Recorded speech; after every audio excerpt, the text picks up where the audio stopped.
매 경기 때마다 많은 타격수를 보여주면서 거의 6단 폭격에 가까운 그런 스트라이킹을 보여주거든요. 이거 뭐 정찬성 이거 많이 힘들겠다 이런 생각을 하실 텐데, 근데 저도 그런 생각 하고 있어요. 지금 현재 뭐 우리나라에서 가장 핫한 외국 선수라고 볼 수도 있고, 최근뿐만 아니라 뭐 원래도 항상 경기 때마다 엄청난 퍼포먼스를 보여줘서 경기 뭐 전후로 많은 주목을 받는 선수인 패더급의 맥스 할로웨이에 대한 분석을 준비했습니다. 리빙 레전드로서 엄청난 기록들을 많이 가지고 있죠. 패더급 역사상 최다 경기수, 최다 승, 최다 KO, 최다 피니시, 최다 보너스 이런 엄청난 기록들을 보유하고 있는데, 이 중에서 역시 맥스 할로웨이의 이런 다양한 기록 중에서 단연 돋보이는 거는 UFC 역사상 가장 많은 유효타를 기록하고 있는 그 유효타 개수입니다. 유효타 개수만 하더라도 이제 3,300여 개거든요. 맥스 할로웨이 뒤를 이은 2위가 바로 또 MMA 역대 최고의 파이터 중 하나로 평가가 되고 있는 조르주 생페이르입니다. 조르주 생페이르의 그 기록이 2,500여 개예요. 그러니까 맥스 할로웨이는 레전드 파이터인 조르주 생페이르보다 무려 800여 개가 많은 타격 기록을 가지고 있는 겁니다. 이 단일 누적 기록뿐만 아니라 맥스 할로웨이 같은 경우에는 매 경기 때마다 많은 타격수를 보여주면서 거의 6단 폭격에 가까운 그런 스트라이킹을 보여주거든요. 그러면서 이제 볼륨 스트라이킹의 대명사로 불리고 있는데, 과연 맥스 할로웨이의 어떤 능력이 그 6단 폭격, 볼륨 스트라이킹을 가능하게 만들고, 맥스 할로웨이의 볼륨 스트라이킹은 과연 무엇이 특별한지, 이거에 대한 분석을 준비했습니다. 일단 기본적으로 뭔가를 이제 타격을 많이 맞추려면 그만큼 다양한 타격 스킬이 있어야지 그렇게 맞출 수가 있는 겁니다. 그리고 더군다나 MMA 같은 경우에는 여러 투기 종목 중에서도 일단 시작 거리, 스탠딩 거리가 굉장히 멀죠. 그리고 역시 그래플링까지 혼합이 되어 있단 말이에요. 이런 식으로 타격 거리가 긴데 그래플링까지 섞여 있다, 이러면은 각 거리별로 활용 가능한 무기가 다양하다는 것을 의미합니다. 그런 만큼 탑레벨로 갈수록 다양한 무기를 갖추고 있는 게 중요하겠죠. 맥스 할로웨이 같은 경우에는 뭐 펀치뿐만 아니라 킥, 니킥, 엘보우 같은 MMA에서 활용 가능한 타격 기술은 모두 다 이제 자유자재로 쓸 수가 있는 겁니다. 그렇기 때문에 이제 맥스 할로웨이 같은 경우에는 각 거리별로 무기들이 가지고 있기 때문에 그 거리에서 다양한 타격 기술을 통해서 유효타를 많이 맞출 수가 있는 거겠죠. 이런 맥스 할로웨이의 능력이 가장 잘 두드러지는, 그러니까 이 맥스 할로웨이는 이 타격을 그냥 잘 섞는 것뿐만 아니라 본인만이 가능한 그 패턴과 리듬으로 타격 기술 콤비네이션을 연타를 넣기 때문에 상대방은 이거에 말려들면서 점차적으로 계속해서 많은 타격을 허용하게 되는 겁니다. 볼카노프스키와의 2차전에서 1라운드 후반에 나왔던 이제 맥스 할로웨이의 그 헤드킥 넉다운을 예로 들 수가 있겠는데요. 이 경기에서 물론 맥스 할로웨이가 킥도 좋고 다른 것도 다 좋긴 하지만은 일단은 이제 볼륨 펀처로 잘 알려져 있거든요. 그렇기 때문에 이제 볼카노프스키는 맥스 할로웨이의 펀치를 피하기 위해서, 맥스 할로웨이가 이렇게 펀치를 뻗을 때마다 이 왼쪽 방향으로 계속 돌아요. 펀치를 회피하는 움직임을 가지고 왔는데, 맥스 할로웨이는 이 움직임을 이제 간파를 한 거죠. 1라운드 초중반에 이제 거치면서. 그러면서 맥스 할로웨이는 일부러 이제 볼카노프스키가 왼쪽으로 빠지게 유도를 합니다.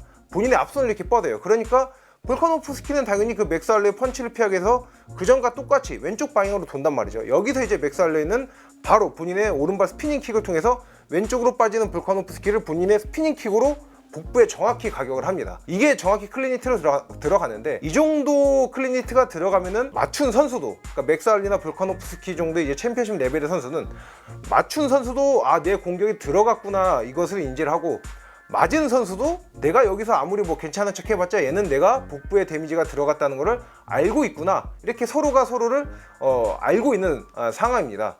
그렇기 때문에 여기서 이제 맥스 할로웨이가 또 추가적으로 가져오는 움직임이 똑같이 또다시 왼손을 던져요. 여기서 이제 볼카노프스키는 본인이 왼쪽으로 돌다가 스피닝킥을 맞았잖아요. 그렇기 때문에 왼쪽으로 빠지는 게 아니라 백스텝 뒤로 빠집니다. 그런데 여기서도 볼카노프스키는 자연적으로 이제 복부에 데미지가 있는 상황이기 때문에 맥스 할로웨이가 바디킥이라든지 본인을 따라 들어가면서 이제 바디 쪽에 공격을 던질 수가 있잖아요.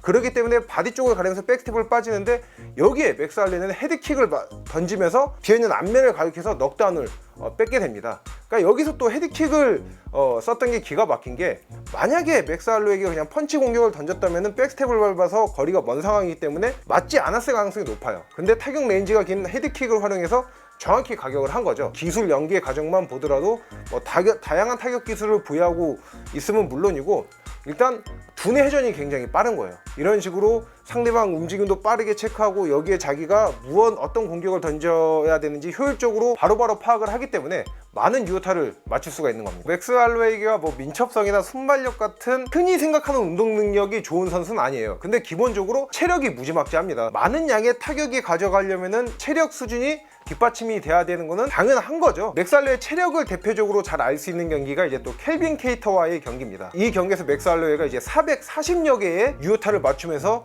UFC에서 단일 경기 유효타 신기록을 세웠어요. 근데 이게 맞춘 유효타도 440개로 엄청난 그 숫자의 타격을 던진 걸 확인할 수 있지만 타격 시도도 중요해요.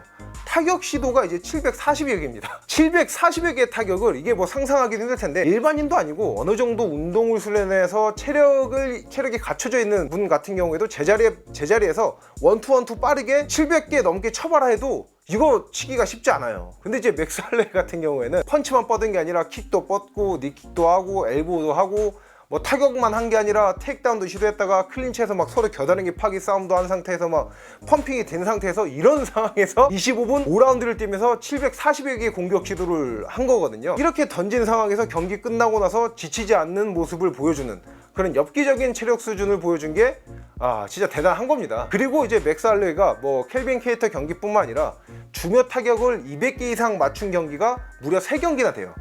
앞서서 켈빈 케이터와의 경기에서 기록을 들으셔서 아시겠지만은 200여 개의 유효타를 맞추려면은 최소 300개 정도의 타격 시도를 해야 되고 많게는 400개 가까이 했단 말이거든요. 이것만 보더라도 맥스 할로웨이 체력이 정말 이제 괴물 같다는 걸 또 알 수 있는 거죠. 맥스 할로웨이 또 맷집을 빼놓을 수가 없어요. 맥스 할로웨이가 UFC에서 뛴 경기만 27경기, 그리고 27경기 중에서 7번의 패배를 기록하고 있는데 7번의 그 패배 중에서 KO 패배는 단 한 번도 없습니다. 그리고 KO 패배가 없을 뿐만 아니라 넉다운조차도 단 한 번도 당한 적이 없어요. 심지어 라이트급으로 체급으로 올려서 이제 더스틴 포이리에와 2차전 잠정 타이틀전을 가졌었는데 이 더스틴 포이리에가 누군가 하면은 진흙탕 싸움, 뭐 혈전, 난전으로 잘 알려져 있는 그 라이트급의 마이클 챈들러가 가장 본인이 붙었던 선수 중에서 가장 펀치가 센 선수로 꼽은 게 더스틴 포이리에요. 근데 그런 포이리의 펀치를 200개 가까이 허용을 했거든요. 그런데 다리는 풀리는 모습은 나왔지만 넉다운은 당하지 않았습니다. 그리고 어쨌든 뭐 임팩트적인 측면에서 밀려서 패배했지만은 유효타 개수는 할로웨이가 더 많았었고요. 그리고 이 더스틴 포이리와의 경기뿐만 아니라 야이르 로드리게스와의 경기에서도 200개 가까운 유효타를 허용을 했어요. 그리고 그 야이리 로드리게스의 그 예측 불가한 엘보를 맞은 적도 있는데 전혀 흔들림 없이 계속해서 전진 압박을 펼쳤고요. 그리고 뭐 안면 맷집이야 그럴 수가 있다고 쳐요. 근데 이제 레그킥 같은 경우에는 이게 기본적으로 통증을 느끼는 사람이라면 이게 뭐 턱 내구력 뭐 이런 맷집으로 참을 수가 없는 부분이거든요. 그런데 다른 선수도 아니고 야이르 로드리게스의 그 카프킥을 57개나 맞았는데 이게 데미지 입은 모습이 전혀 없이 계속해서 들어가서 본인의 그 특유의 볼륨 스트라이킹 하면서 250여 개의 총 유효타를 맞추면서 판정승을 거뒀습니다. 이런 식으로 이게 무지막지한 그 내구력이 있기 때문에 또 상대방의 펀치를 다 뭐 펀치뿐만 아니라 킥 이런 공격들을 다 흡수하면서 본인 특유의 그 물량 타격을 쏟아 부을 수가 있는 거죠. 이거 뭐 정찬성 이거 많이 힘들겠다 이런 생각을 하실 텐데 근데 저도 그런 생각 하고 있어요. 그러니까 그만큼 이제 이 경기가 또 많은 주목을 받고 있는 거죠. 종종 이제 BMF라고 해서 뭐 우리나라 말로 의역했을 때 이제 상남자 타이틀전에 한 번씩 열리잖아요.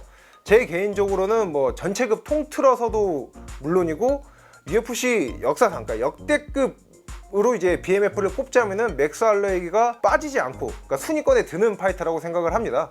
이런 볼륨 스트라이크를 통해서 매 경기마다 공격적인 경기 운영을 선보이고요. 특히나 맥스 할로웨이처럼 이제 타이틀전에 근접해 있는 탑 3 안에 들어가 있는 파이터 같은 경우에는 상대를 가려받아요. 또 그게 뭐 이 파이터 뭐 비즈니스적인 측면으로 봤을 때 당연한 거고요. 누구나 다 이해를 하는 부분인데 맥스 할로웨이는 뭐 그런 게 없습니다. 본인보다 랭킹이 낮든 얘가 뭐 치고 올라오는 신성이든 간에 그냥 본인이 경기를 꾸준히 가지는 게 중요한 선수예요. 또 그런 선수와의 경기에서 짠물 경기 운영, 좀 수비적인 경기 운영을 하는 게 아니라 항상 공격적인 경기 운영으로 물량 타격을 쏟는 것, 이것만 보더라도 이제 맥스 할로웨이가 정말 이제 BMF를 체급을 막론하고 역대급 파이터를 꼽을 때 저는 꼭 손가락 안에 드는 파이터라고 저는 생각을 합니다. 그래서 오늘 이제 맥스 할로웨이 이제 물량 타격, 볼륨 스트라이킹이 어떻게 가능한지 또 왜 특별한지 이거에 대한 분석을 준비했고요. 다음 시간에도 유익한 컨텐츠로 찾아뵙도록 하겠습니다. 렛츠 댄스!